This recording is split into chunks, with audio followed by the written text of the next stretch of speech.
Picture this. You wake up one morning with chest pain. You get rushed to the hospital and discover you've had a massive heart attack that's left a third of your heart damaged beyond repair. The doctors look solemnly and says, "I'm sorry, but heart tissue doesn't regenerate." Now imagine instead they say, "We're going to inject stem cells directly into your heart that will rebuild the damaged tissue." Sounds like science fiction, right? Well, we're closer to this reality than you might think. Think of stem cells as the body's raw material, the biological equivalent of a blank slate, waiting to be written upon. While most cells in our body have specific jobs, heart cells pump blood, skin cells form protective barriers, stem cells are unique because they haven't committed to a specialized function yet. They're like the career counselor's dream student, full of potential and keeping their options open.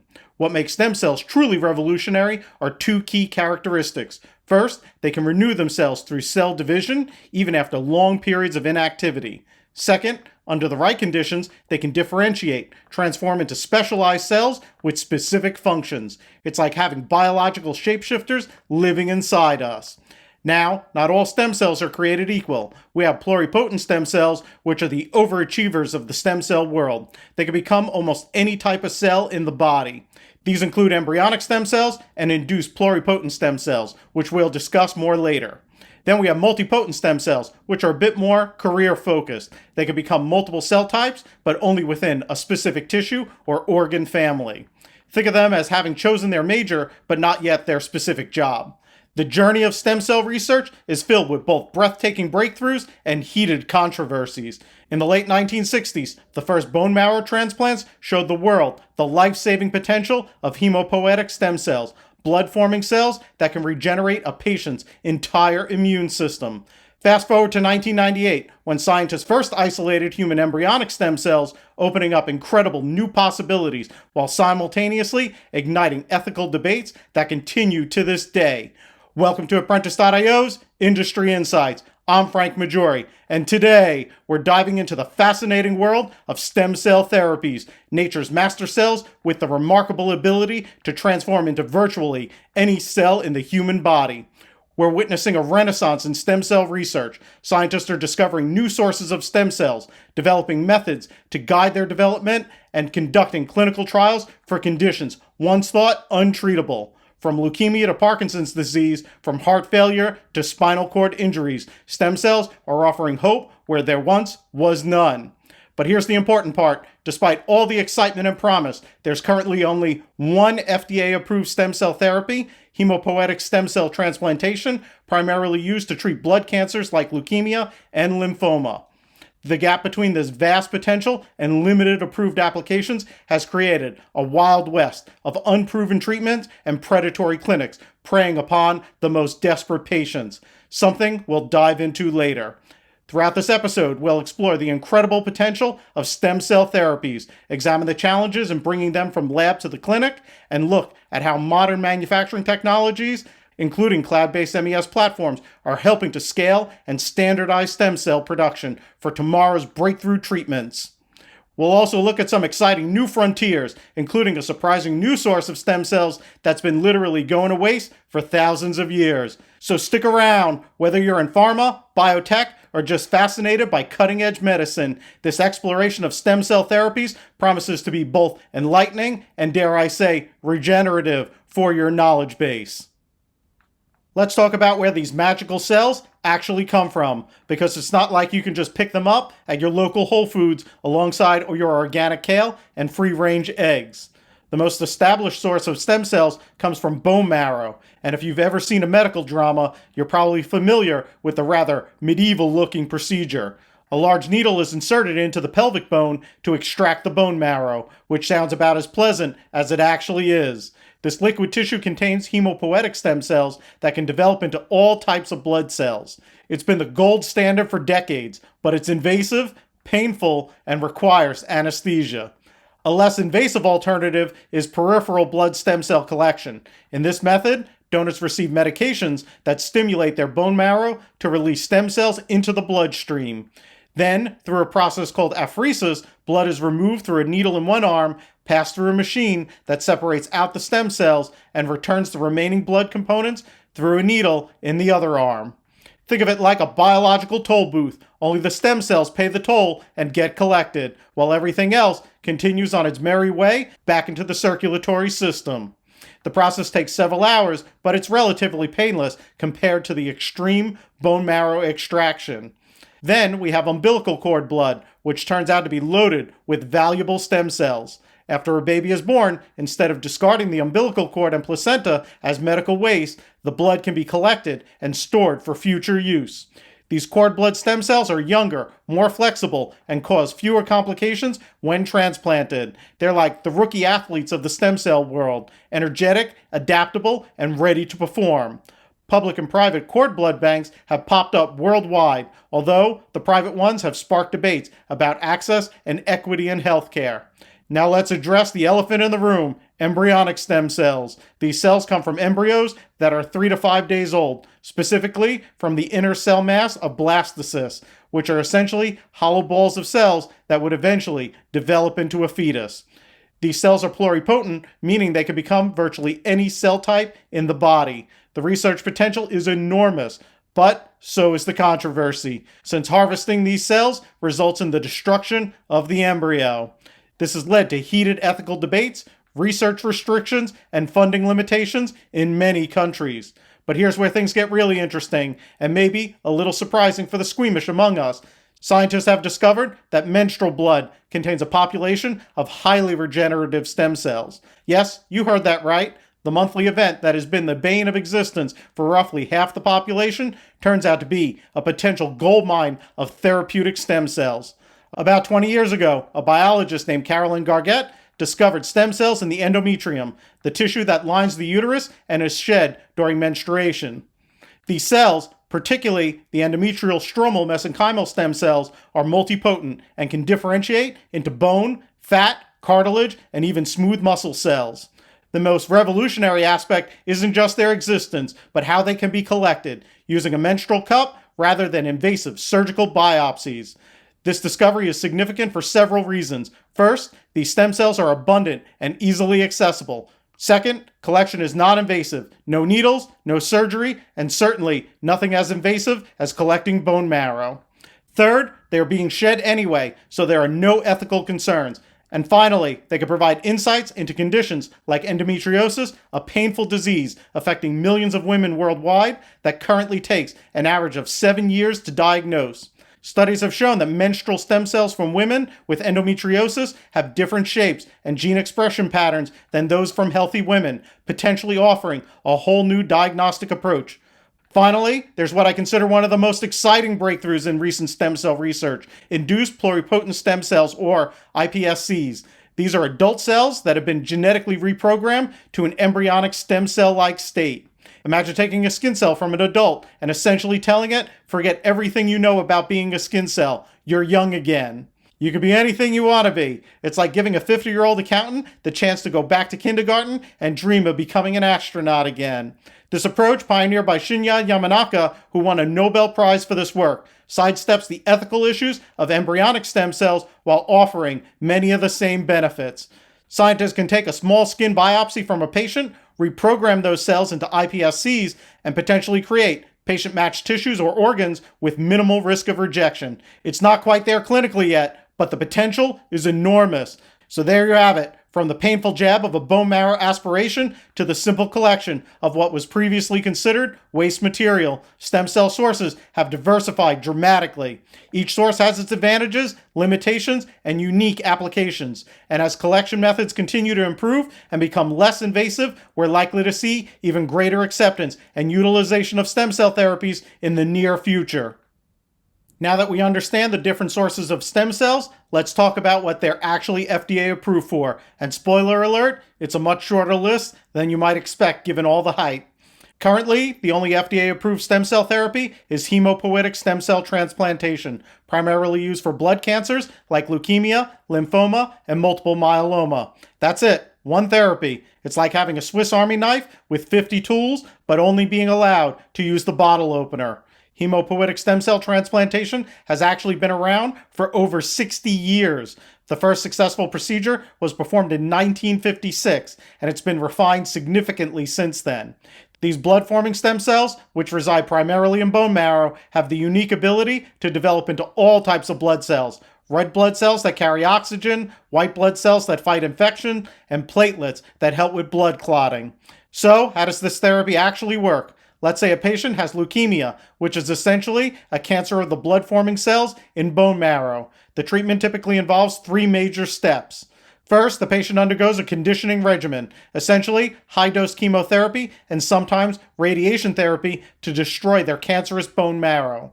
This basically is the nuclear option for your immune system. It wipes out the bad cells, but it also kills all the good ones too. The second step is the actual transplantation, which is anticlimactically similar to a blood transfusion. The stem cells are infused into the patient's bloodstream through an IV line where they instinctively find their way to the bone marrow, a process called homing.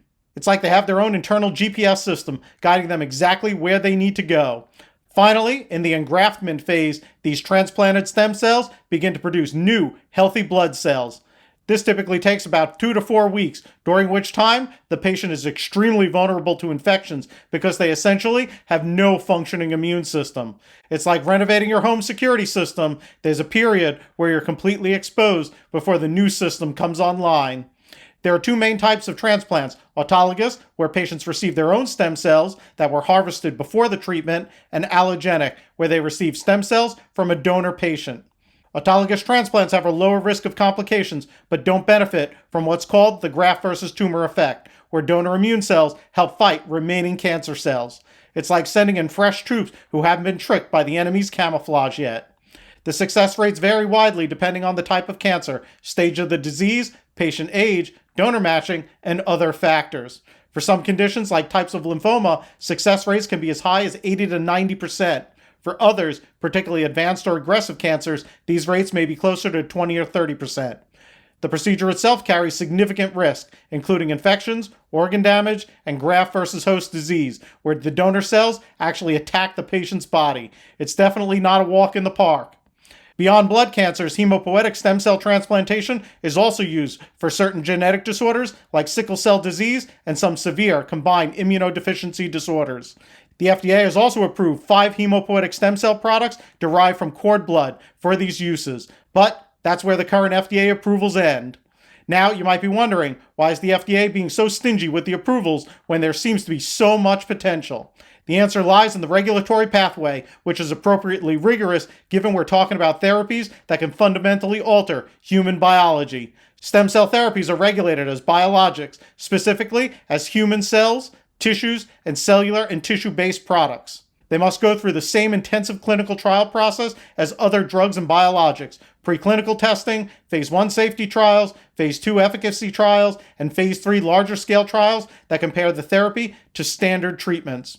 But stem cells present unique challenges. They're living dynamic entities that can change over time and respond to their environment in ways that were hard to predict. Ensuring consistency in manufacturing, delivery, and behavior is exponentially more complex than with traditional pharmaceuticals. It's like trying to standardize the behavior of cats, theoretically possible, but practically challenging. Additionally, tracking long-term safety is crucial. What happens to these cells 5, 10, or 20 years after transplantation? Do they maintain their desired function? Could they develop into mutations and overgrow? These questions require years of follow-up data, which slows down the approval process. The FDA also requires extensive characterization of the final stem cell product, understanding exactly what cells are present, in what proportions, and with what functional capabilities. This is where having robust manufacturing execution systems becomes critical, but we'll dive deeper into that later. So, while the list of FDA-approved stem cell therapies is currently short, it's not for lack of potential. It's because the bar for proving safety and efficacy is appropriately high, and many promising therapies are working their way through the regulatory pipeline. While the FDA has only approved stem cell therapies for blood disorders, researchers worldwide are exploring a dizzying array of potential applications that could revolutionize medicine as we know it. The field of regenerative medicine, which aims to restore function to damaged tissues and organs, is particularly exciting.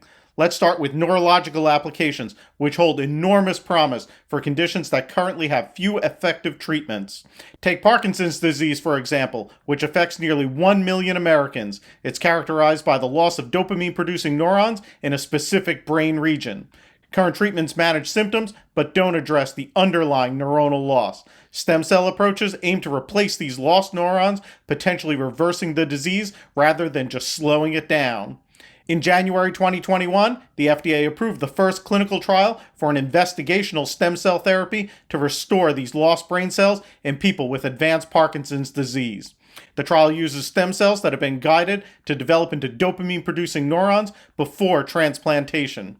Early animal studies shows that these transplanted cells not only survived, but also form connections with existing brain circuits and improve motor function. It's like replacing the faulty wiring in your house rather than just turning the lights on and off manually. Spinal cord injuries represent another frontier where stem cells show tremendous potential. These injuries are devastating because adult nerve cells in the central nervous system can't regenerate on their own. Several research teams are using various types of stem cells to bridge the gap in injured spinal cords, replace damaged cells, and create environments that support healing. In some animal studies, paralyzed rodents have regained significant mobility after stem cell treatments. In one notable approach, researchers are using stem cells that have become coaxed into becoming oligodendrocytes, cells that form the insulating sheath around nerve fibers, similar to the plastic coating on electrical wires, to help repair damaged neural circuits. Heart disease, the leading cause of death worldwide, is another major target for stem cell therapy. After a heart attack, cardiac tissue dies and is replaced by non-contractile scar tissue, permanently reducing heart function. Several clinical trials are exploring whether various types of stem cells can regenerate this damaged heart tissue or at least improve heart function through other mechanisms. While early trials showed modest benefits, researchers are now refining their approaches. Some are using cardiac progenitor cells, stem cells already committed to becoming heart cells, while others are pre-treating stem cells to enhance their survival and integration. There's even research into creating heart patches made of engineered heart tissue that can be surgically applied to damaged areas. Think of it like patching a tire, but for the most important muscle in your body. Diabetes represents another condition where stem cells could be transformative. Type 1 diabetes results from the destruction of insulin-producing beta cells in the pancreas. Researchers have successfully coaxed stem cells to develop into beta-like cells that sense glucose levels and secrete insulin in response.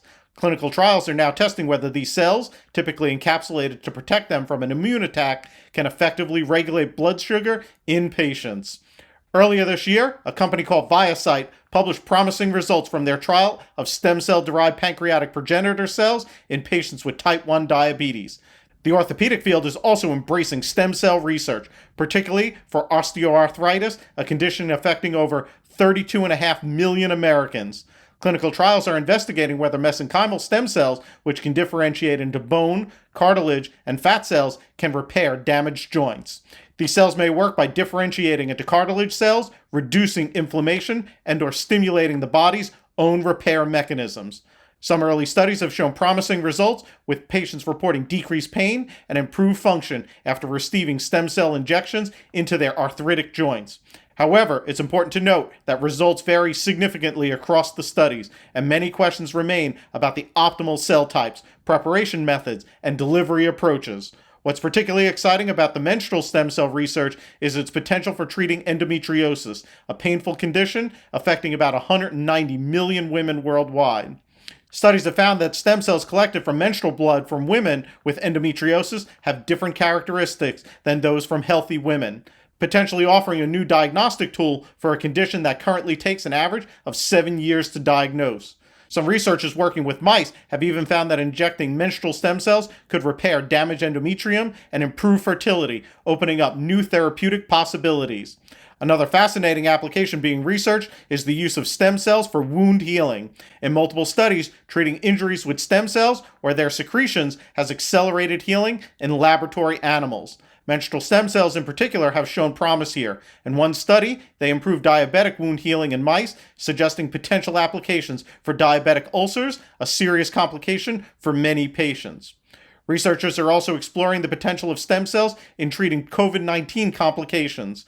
Several clinical trials have investigated whether mesenchymal stem cells can reduce the excessive inflammation and lung damage seen in severe COVID-19 cases. While results are preliminary, some studies have reported improved outcomes in treated patients. The research landscape is vast and evolving rapidly, with new applications emerging regularly. What unites these diverse approaches is the fundamental premise that stem cells, with their unique regenerative capabilities, might restore function where conventional treatments can only manage the symptoms. It's like the difference between taking pain medication for a toothache versus actually fixing the cavity. One manages the problem, and the other solves it. Let's move from the research bench to the clinical bedside and look where these promising therapies stand in the development pipeline. Currently, there are over 6,000 clinical trials involving stem cells registered on clinicaltrials.gov, covering everything from heart disease to Alzheimer's to COVID-19. One of the most exciting trials is being conducted at Kyoto University in Japan, where researchers are using iPSC-derived dopamine neurons to treat Parkinson's disease. The first patient received this treatment in 2018, and early results suggest the cells have integrated into the brain with no major adverse effects. This could potentially revolutionize Parkinson's treatment, moving from symptom management to actual brain repair.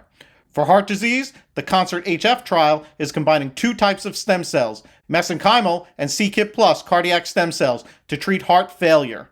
The premise is that these different stem cell types may complement each other, with one promoting new blood vessel formation and the other stimulating heart muscle regeneration.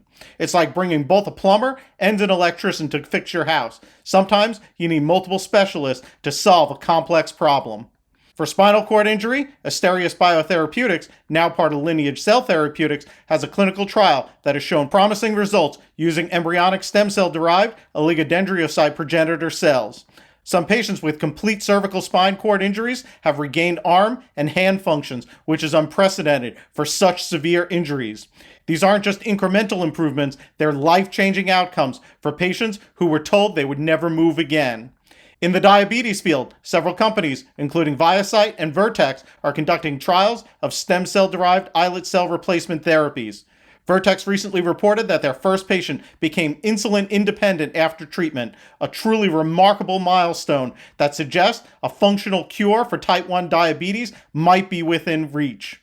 But it's important to understand the timeline we're looking at. The journey from laboratory discovery to FDA-approved therapy is long, expensive, and fraught with challenges.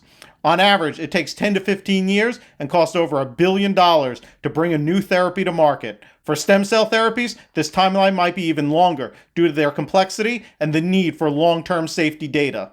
The process typically starts with preclinical research in laboratory dishes and animal models, which can take 3 to 5 years. Then comes phase 1 clinical trial, testing safety in a small number of patients, usually lasting 1 to 2 years. Phase 2 trials expand to test efficacy in a larger group, taking another 2 to 3 years. Phase 3 trials are larger, multi-center studies, comparing the new therapy to standard treatments, lasting between 3 to 5 years. Finally, there's FDA review and approval, which takes 1 to 2 years. It's certainly a marathon and not a sprint. What's fascinating is how much the landscape varies internationally. Japan has created an expedited pathway specifically for regenerative medicines, allowing conditional approval after demonstrating safety and preliminary efficacy. This means Japanese patients can access some stem cell therapies years before their American counterparts. China and South Korea have also embraced stem cell research enthusiastically with less restrictive regulatory environments. Europe falls somewhere in between, with the European Medicines Agency creating a framework called Advanced Therapy Medicinal Products for evaluating cell and gene therapies. The UK, particularly after Brexit, has signaled it might create more streamlined pathways for these innovative treatments. These international differences create an uneven playing field, with some countries moving faster than others. This has given rise to stem cell tourism, where patients travel to countries with less stringent regulations to access unproven treatments, something we'll cover in our next section. The challenges in scaling these clinical trials for stem cell therapies are significant and multifaceted. First, there's the issue of manufacturing consistency. Unlike traditional pharmaceuticals with fixed chemical structures, stem cells are living, dynamic entities that can change based on how they're grown, processed, and delivered. Ensuring that patients in multi-center trials all receive comparable cellular products is tremendously difficult. Then there's the question of donor viability. If you're using allogenic stem cells from donors rather than the patient, genetic and epigenetic differences between donors can affect cell behavior and therapeutic outcomes. It's like trying to standardize a recipe using ingredients that naturally vary in flavor and quality. Cell survival and engraftment present another hurdle. Once transplanted, stem cells must survive in what's often a hostile environment and integrate functionally with inside the patient's tissues. Tracking whether this happens and to what degree requires specialized imaging technologies and biomarkers that are still being developed. Long-term safety monitoring is perhaps the most critical challenge. Since stem cells can persist and proliferate in the body for years, potential adverse effects might not emerge during the typical clinical trial timeframes. The FDA often requires extensive post-marketing surveillance to address these concerns. Finally, there's the enormous cost of conducting these trials. The specialized facilities, equipment, and expertise required for cell manufacturing, quality control, and clinical monitoring make stem cell trials particularly expensive. A single phase 3 trial can cost hundreds of millions of dollars, which limits the number of therapies that can be tested simultaneously and pushes companies to focus on indications with the largest market potential, rather than rare diseases that might benefit equally from these same approaches. Despite these challenges, the momentum in stem cell clinical research is building. Each successful trial provides valuable insights that inform future studies, gradually bringing us closer to a world where regenerative medicine is a standard part of clinical practice rather than an experimental frontier. Now let's venture into the shadowy underworld of unproven stem cell treatments, a space where science fiction often masquerades as scientific fact, and desperate patients can easily fall prey to slick marketing and false promises. The gap between the immense promise of stem cell research and the limited number of approved therapies has created a perfect storm for exploitation. Hundreds of clinics worldwide now offer unproven stem cell quote-unquote treatments for everything from autism to aging, multiple sclerosis to male pattern baldness. It's like selling flying cars when we barely figured out how to make electric ones reliable. Stem cell tourism has become a multi-billion-dollar industry, with patients traveling to countries with less stringent regulations to access these unproven interventions. Popular destinations include Mexico, Panama, China, and Thailand, though shockingly, the US itself has become a hotbed for these clinics as well. A 2019 study identified over 700 clinics in the United States alone offering unproven stem cell treatments. How do you spot these operations? They typically wave several red flags that should make your skepticism meters go into overdrive. First, they often claim to treat a suspiciously broad range of unrelated conditions with the exact same procedure. It's like a mechanic claiming they can fix your transmission, upgrade your stereo, and detail your car, all with the same tool. It just doesn't make biological sense. They frequently use patient testimonials and emotional anecdotes instead of peer-reviewed scientific evidence. While these stories can be powerful, they're not a substitute for controlled clinical trials that account for placebo effects and natural disease fluctuations. Another common red flag is the use of scientific-sounding jargon without substantial explanation of how the treatment actually works. They'll throw around terms like cellular activation or stem cell stimulation without explaining the mechanisms or providing evidence that these processes actually occur in patients. Perhaps most concerning is the direct marketing to vulnerable patient populations and to their families. Parents of children with autism, cerebral palsy, or rare genetic disorders, individuals with progressive neurological diseases like multiple sclerosis or ALS, or even elderly patients with dementia. These groups are particularly targeted because they often have limited conventional treatment options and may be willing to try anything that offers hope. These clinics often use pressure tactics like limited time offers or claims about treatment slots filling up quickly to rush patients into decisions before they can fully research the treatment or consult with their physicians. Some even discourage patients from discussing the treatment with their regular doctors, claiming they're not up to date on these cutting-edge approaches. The financial cost is staggering, typically ranging from $10,000 to over $100,000 per treatment, usually not covered by insurance. Many patients drain retirement accounts, remortgage their homes, or turn to crowdfunding to afford these interventions. In 2021, an analysis of GoFundMe campaigns found that over 1,000 campaigns seeking funds for unproven stem cell treatments, raising over $10 million collectively.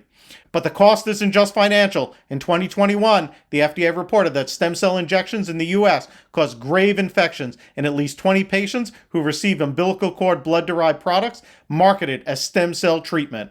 There have been cases of patients developing tumors after stem cell injections, going blind after unregulated stem cell treatments for macular degeneration, and suffering life-threatening infections. Last year, a woman developed meningitis after receiving stem cell treatments for multiple sclerosis at a clinic in Mexico. So how do you distinguish legitimate research from scams? First, legitimate clinical trials never charge patients to participate. If you're being asked to pay, that's an immediate red flag. Legitimate trials are registered at clinicaltrials.gov, but be aware that registration alone doesn't mean FDA approval. Some clinics register their procedures to appear more legitimate without actually following proper protocols. Legitimate researchers are transparent about risks and limitations and will never promise miracle cures. They'll have credentials in the relevant medical specialties and affiliations with respected research institutions or hospitals. They'll provide detailed information, consenting documents explaining exactly what's being done, why, and what the evidence suggests might happen. The FDA has been cracking down on these operations. In 2017, they established a comprehensive regenerative medicine framework and gave clinics a 3-year grace period to comply with those regulations. Since that period ended in 2020, enforcement actions have increased significantly. The FDA has issued dozens of warning letters, seized equipment, and filed injunctions against particularly egregious operators. The FDA and Federal Trade Commission jointly won a $3.65 million judgment against a California-based stem cell clinic that made unsubstantiated claims about treating serious diseases. A Florida clinic was ordered to pay $1.7 million in damages to patients who were blinded by their stem cell treatments. But enforcement remains challenging due to the sheer number of clinics, limited regulatory resources, and the clinic's adaptability. Many simply adjust their marketing language to skirt regulators while continuing essentially the same practices. The International Society for Stem Cell Research has developed patient education resources to help navigate these waters, emphasizing that legitimate stem cell treatments for most conditions are still experimental and available primarily through clinical trials rather than commercial clinics. The bottom line, if something sounds too good to be true in the stem cell world, it almost certainly is.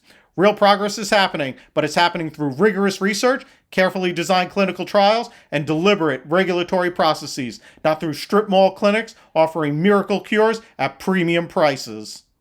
Now let's shift gears and talk about how cloud-based manufacturing execution systems are revolutionizing stem cell production. If you've ever tried to manage a sourdough starter, you know how finicky living things can be. Now imagine your sourdough could treat cancer, costs $500,000 per batch, and needs to maintain perfect genealogical records. That's essentially the challenge of stem cell manufacturing. Stem cell therapies present unique manufacturing challenges that make traditional pharmaceutical production look like a kindergarten art project. Unlike small molecule drugs with fixed chemical structures or even biologics like monoclonal antibodies, stem cell products are living entities that grow, change, and respond to their environment in real time.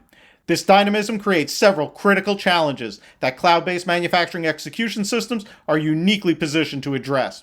First, there's the issue of viability. When your starting material is cells from a human donor or the patient themselves, you're dealing with inherent biological variability.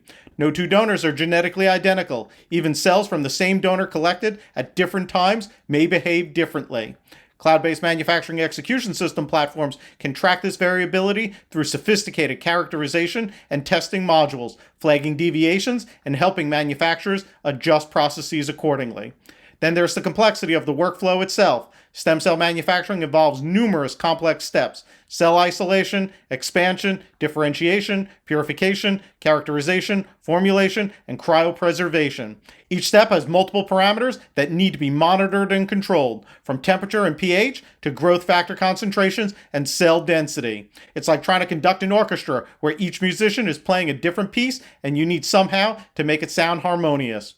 Traditional paper-based systems simply cannot handle this complexity efficiently or reliably. Cloud-based manufacturing execution system platforms provide real-time monitoring and control with automated data capture from bioreactors, incubators, and analytical instruments. They can flag out-of-specification parameters immediately, allowing operators to make adjustments before an entire batch is compromised.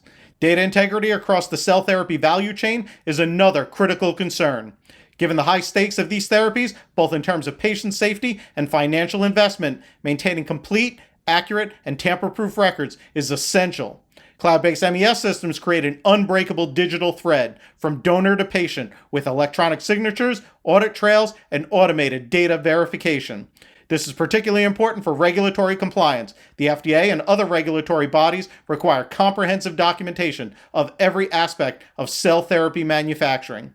Modern MES platforms are designed with these requirements in mind, incorporating 21 CFR Part 11 compliance for electronic records and signatures, as well as aligned to ISPE's GAMP5 guidelines for computerized systems in GXP environments. One of the most exciting developments in this space is the use of digital twins for process modeling. A digital twin is essentially a virtual replica of a physical process, allowing manufacturers to simulate, test, and optimize manufacturing parameters without risking actual product.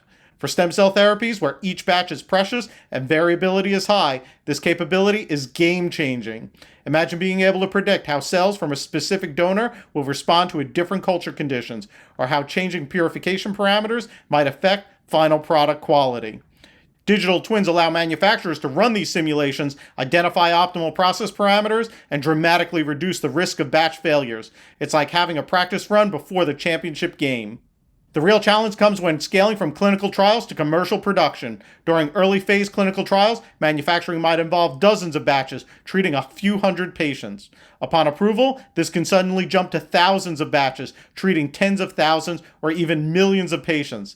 This scaling isn't just about making more, it's about maintaining consistent quality while dramatically increasing volume and often adding manufacturing sites.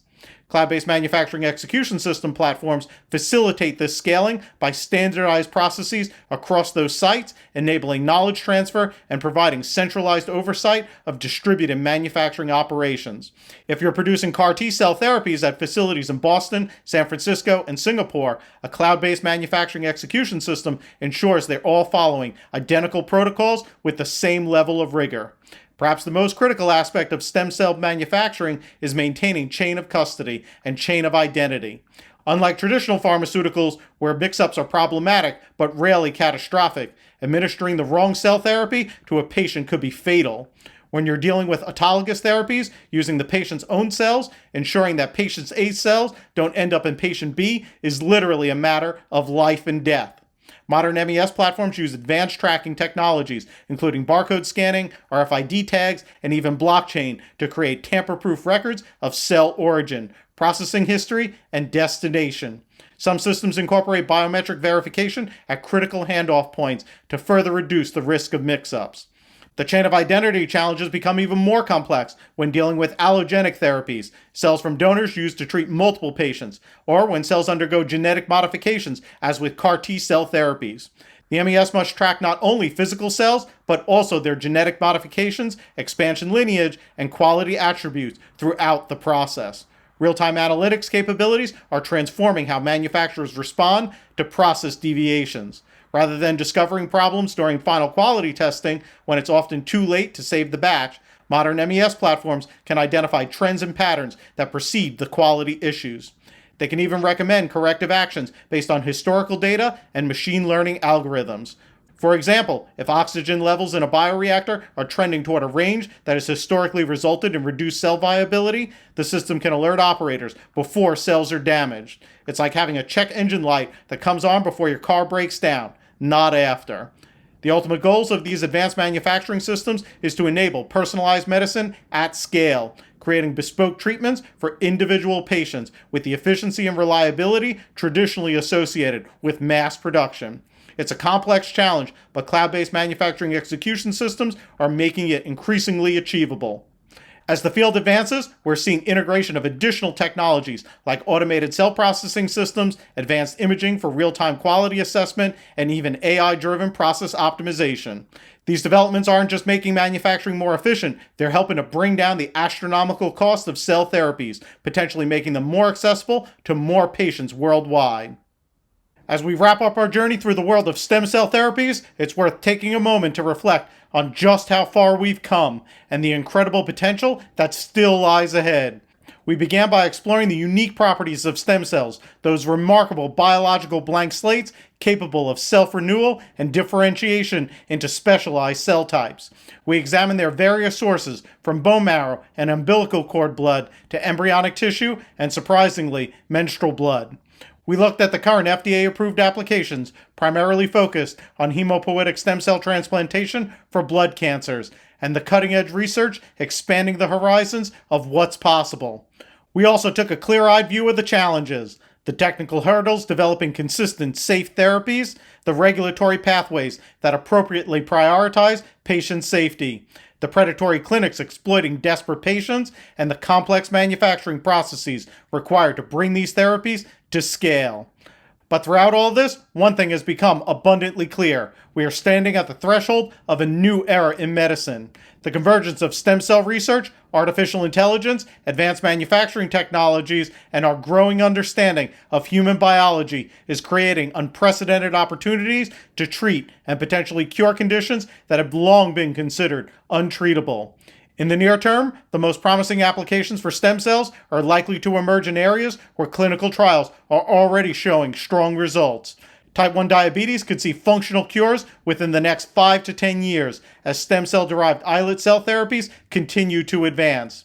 Certain degenerative eye conditions like age-related macular degeneration and retinitis pigmentosa are seeing promising results with stem cell treatments that could restore vision.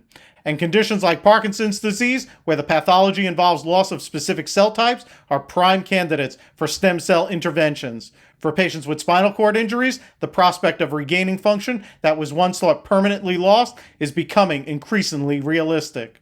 The combination of stem cells, scaffolding technologies, and rehabilitation approaches is showing remarkable promise in clinical trials as well. Similarly, for heart attack survivors, stem cell therapies that can regenerate damaged cardiac tissue rather than just managing symptoms could transform outcomes. What's particularly exciting is how these various technologies are converging to accelerate progress.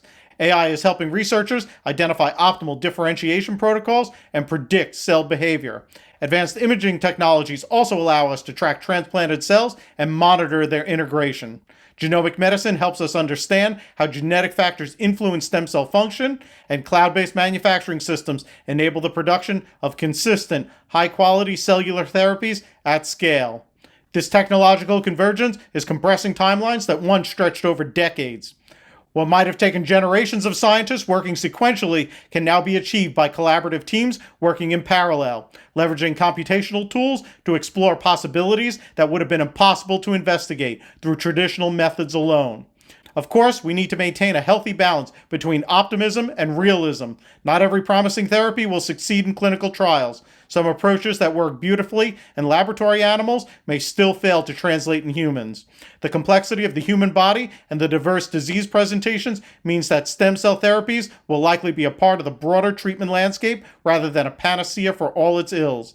But even with these caveats, the future looks extraordinarily bright. I envision a world where stem cell therapies are as routine as antibiotics are today, widely available, affordable, and targeted to specific conditions. A world where paralysis doesn't mean permanent disability, where neurodegenerative diseases can be halted or reversed, where damaged hearts can be regenerated rather than just patched. To realize this vision, we need continued investment in research, thoughtful regulatory frameworks that protect patients while enabling innovation, manufacturing technologies that can scale these complex therapies, and healthcare systems prepared to deliver them equitably. For those of us working in this field, whether in research, manufacturing, regulatory compliance, or technology development, there's a profound sense of purpose. We're not just building software or designing manufacturing processes, we're helping to create the infrastructure for a revolution in medicine that could alleviate the suffering of millions worldwide. And for patients and families affected by conditions that might benefit from stem cell therapies, there's reason for genuine hope. Not the false hope peddled by unscrupulous clinics, but the well-founded optimism that comes from seeing rigorous science advancing steadily towards clinical applications. The human body's capacity for healing has always been remarkable. What stem cell therapies offer is the potential to enhance and direct that natural capacity, to provide the right cells in the right place at the right time to catalyze healing that wouldn't occur otherwise. It's not about defying nature, but rather about understanding and working with our biology's deepest mechanisms. In this journey from laboratory curiosity to life-saving therapy, every step matters. The meticulous research, the careful manufacturing, the rigorous clinical trials, and the thoughtful regulation. Each advance builds on those that came before it, creating a foundation for treatments that once seemed impossible. So as we look to the future of stem cell therapies, what do we see? We see a world where the body's own regenerative capabilities are understood and harnessed, where cells can be guided to replace what's damaged, restore what's lost, and renew what's depleted, where medicine doesn't just manage disease, but truly heals. That's a future worth building. And despite all the challenges, despite the setbacks and the skepticism, despite the complexity and the cost, that future is coming into view. Not as a distant dream, but as a tangible reality, taking shape in laboratories, manufacturing facilities, and clinics around the world. In an industry where precision and compliance are paramount, Apprentice's Tempo platform offers a cutting-edge manufacturing execution system solution. It's cloud-based, mobile-first, operator-centric, with the most intuitive UI in the industry, making it perfect for today's dynamic pharmaceutical manufacturing environments and for the production of the world's most complex drug products. Whether you're working on groundbreaking cell and gene therapies, biologics, or small molecules, Tempo provides a fully validated MES system that's both powerful and easy to use. It streamlines your processes, ensures compliance, and adapts to your specific manufacturing needs. So get off of paper batch records and discover how Apprentice's Tempo Manufacturing Cloud can transform your operations by visiting us at apprentice.io. Attention industry professionals, revolutionize your manufacturing process with the Apprentice Tempo Manufacturing Cloud, a manufacturing execution system built to streamline your operations, boost efficiency, and ensure compliance all in one powerful platform. Experience the future of manufacturing with our free 30-day trial. Scan the QR code on your screen now to unlock a world of innovation. Don't just keep pace, set the tempo as an industry leader with Apprentice.